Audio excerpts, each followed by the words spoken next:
គ្រប់គ្រាន់ដើម្បីប្រមូលអ្នកអានក្រមលេខមកអង្គុយជជែកគ្នានៅលើវិធីមួយឈ្មោះថាវិធីសន្តិភាពអញ្ចឹងរាល់រដូវរងាជាទូទៅរដូវរងានៅស្រុកខ្មែរគឺខែ12រងារហូតដល់ដាច់ខែឬក៏ពាក់កណ្ដាលខែ1អញ្ចឹងខ្ញុំអាចយកពាក់កណ្ដាលខែ12រហូតដល់ពាក់កណ្ដាលខែ1ក្នុងខេត្តព្រៃវែងខ្ញុំនឹងជែកភាសាជាមួយថ្នាក់ដឹកនាំនិងក្រសួងពាក់ព័ន្ធ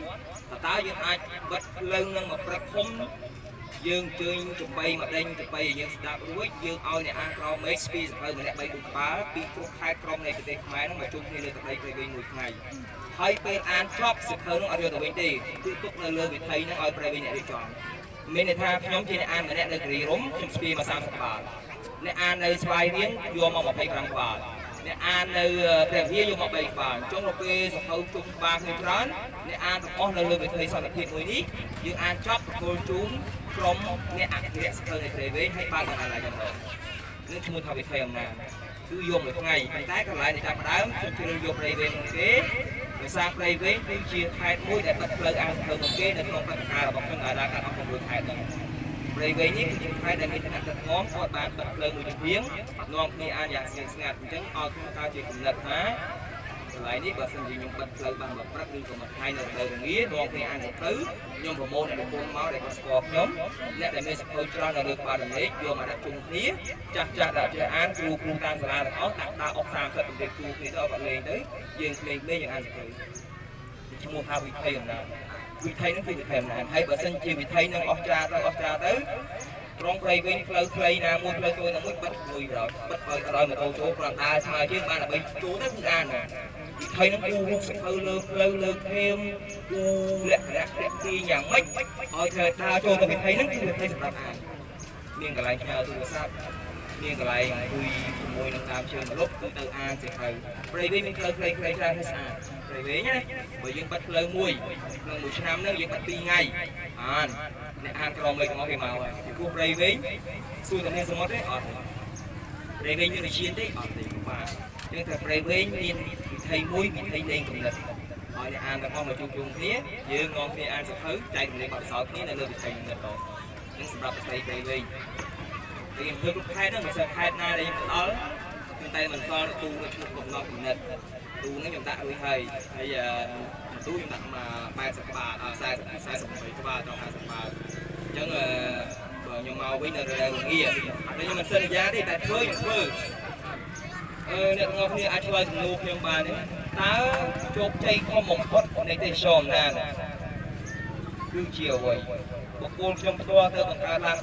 4-5ឬក៏គំរូនឹងមានយុវជនហ៊ានធ្វើបាទត្រឹមត្រូវព្រោះខ្ញុំមិនចង់ធ្វើតាមឲ្យច្រើនទេខ្ញុំចង់ឲ្យគេធ្វើតាមខ្ញុំវិញបើសិនជាខ្ញុំបែកមួយទៅបែកពីអស់នេះតើខ្ញុំមានឡានតាមធ្វើអញ្ចឹងថត់ងាប់មួយអីអ្នកតអ្នកស្នងយល់ទេគូមកបើកផ្លូវឲ្យហើយថាធ្វើអញ្ចឹងរត់ជួយលុយទេអ្នកឲ្យធ្វើហើយសភៅក៏អត់ទេសំហើយបើសិនជាអត់ទេបើកើត5-6នាក់មកតើប្រាប់អាជីវករតាមព្រៃវែងរកទូមីងហាងពួកខ្ញុំមានបំណងបើក street reading ហើយវិធីអានហើយតើខ្ញុំអាចសុំសភៅទូមីង2ក្បាលទេគាត់នឹងនិយាយថាមីងអត់មានទេជុំមីងមានលុយទេខ្ញុំសុំ10000-20000មកដើម្បីទៅទិញសភៅគាត់អត់មានសភៅទេគាត់មានលុយតែយើងអាចយកទៅទិញសភៅឡើងរឿងអីគាត់មិនឲ្យយើងដើម្បីព្រៃវែងអញ្ចឹងទេនេះគឺជាតាក់ទិចបើក្មួយដឹងអំពីបទពិសោធន៍នៃការរៀបចំឡានទូវិញក្មួយទូចិត្តមែនទេឡានដែលខ្លួនឯងនេះឈ្មោះថាមយូរ៉ាទឹកក្រូចមួយស្គាល់មយូរ៉ាទេស្អាតទេមយូរ៉ាព្រោះព្រៀបខូចព្រៀបដូចជាអ្នកអានសភៅសាធារណៈចឹងធ្វើអាសាឃើញអ្នកអានសភៅសាធារណៈកម្មវិធីមិនទាន់ធ្វើអត់ឃើញងាយមកមយូរ៉ានេះគ្នាដើរក្នុងព្រៃ3-4ខែមិនទាន់ជួបវាព្រោះអ្នកដើរអ្នកអានសភៅនៅស្រុកខ្មែរដើរឲ្យសឹងមកសួរពីសួរទៅឃើញតែបើឃើញគេឃើញរួយឃើញទៀតបាទសម្រាប់គឺចង់និយាយថាយើងទៅឃើញផ្សេងនេះខ្ញុំមានថាមយូរ៉ាទៅគឺចង់មានន័យថាគឺជាអ្នកអានសភៅកម្រ400ក្បាលអានចូលតាមដំណាក់ដំណើររហូត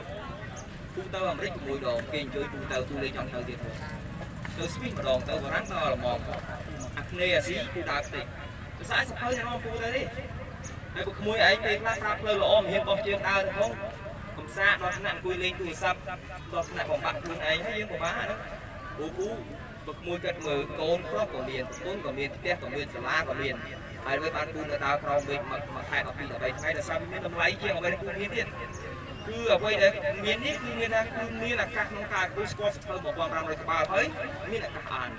កូនប្រុសពូក៏មានប្រពន្ធក៏មានផ្ទះក៏មានតែអាមានទាំងអស់គឺមិនរាប់សំខាន់ពេកទេពូរាប់ថាសភៅពូដឹកមក1500ក្បាលវាសំខាន់ឲ្យខ្លួនមានឱកាសក្នុងការប៉ះសភៅហើយរឿងចំណងជើងដែលអានទៅភ្លឺមួយឃើញរង្វាន់នេះពូដាក់ថាអាន200ក្បាលបានរង្វាន់បើក្បាលណាតាមរង្វាន់ពូណារង្វាន់ខ្ញុំតែដល់ពេលអាន199ចូលក្បាលទី200នេះត្រូវការរង្វាន់ពូបានបញ្ញាចូលเลยអានោះរង្វាន់ធំជីវិតអានសភៅ200ក្បាលបើខ្លួនងងទិញអីអត់រង្វាន់ទេចែកអំណោយទៅរងជួបបាក់វងជ្រុតនេះចូលហើយសារយើងងងវាអត់មានបញ្ញាឲ្យតែគេឲ្យទៅទេហ្វ្រីតែតលេមិនចេះមើលផងពេលខ្លះហួររបស់តលេចេះតែខុសចេះតែយកយើងអត់ចេះមើលយើងអត់មានបញ្ញាចឹងអានសភៅមួយអានសភៅវាអត់ត្រូវការឲ្យខ្លួនឯងនឹងបែកញើសអីទេម៉ែជប់ប្រើយើងអានសភៅទៅមួយដឹងតែជោគជ័យរបស់គ្រូបាក់ធំដល់គ្រូអនុដល់គ្រូវិទ្យាល័យជោគជ័យគឺបង្រៀនធ្វើឲ្យចេះអានតែជោគជ័យរបស់មួយគឺមួយទៅអានមួយជប់អានមួយបរាជ័យទី12ក៏បរាជ័យគូកន្លងជាប់ហើយក៏បរាជ័យដែរ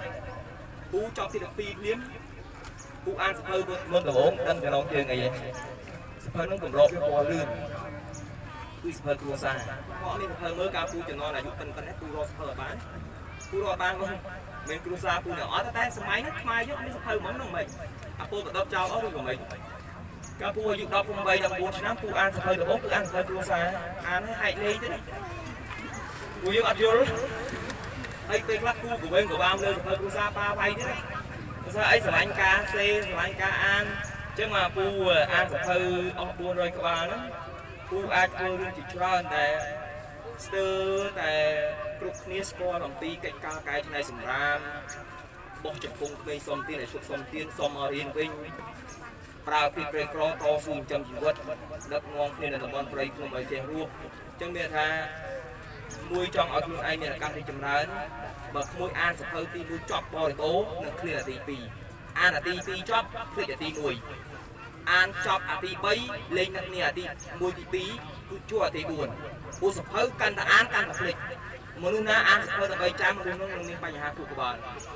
សភៅអានដល់ក្បាលទី100%គឺក្បាលទៅទេហើយលេងមានការឈ្នះចាញ់លេងចង់ពួតលេងចង់ក្អេងក្អាងដកចេញពីការព្រៀបធៀបអានទៅទេសពខួរក្បាលសតែស្រឡះរហូតដល់ពេលចាប់ដើមគិតគឺខ្លាំងហ្មងខួរក្បាលដែលបកកែគឺខួរក្បាលដែលចាប់ដើមគិតអីគឺខ្លាំងគឺជាខួរក្បាលស្ងប់មិនសូវធ្វើការខួរក្បាលហ្នឹងតែគឺគេអានមុនជឿសាក់មួយពេលបានដឹងទៅនឹងទៅលេងកំពុងសោមទៅលេងទៅនេះរួមមួយខ្លះអត់សូវចេះគ្រប់គ្រងខួរក្បាលវាទេរួយគឺទៅពេលដល់ទៅទុកដៃទុកជើងវាបាក់កម្លាំងដោយសារពួកយើងវាប្រើប្រាស់ខួរក្បាលហ្នឹងគេហៅអញ្ចឹងបើបងធ្លាប់ញ៉ើបើថាបានបើបងមិនធ្លាប់ញ៉ើទេបាទទៅយកប្រគេតញ៉ើតែទូងទុះ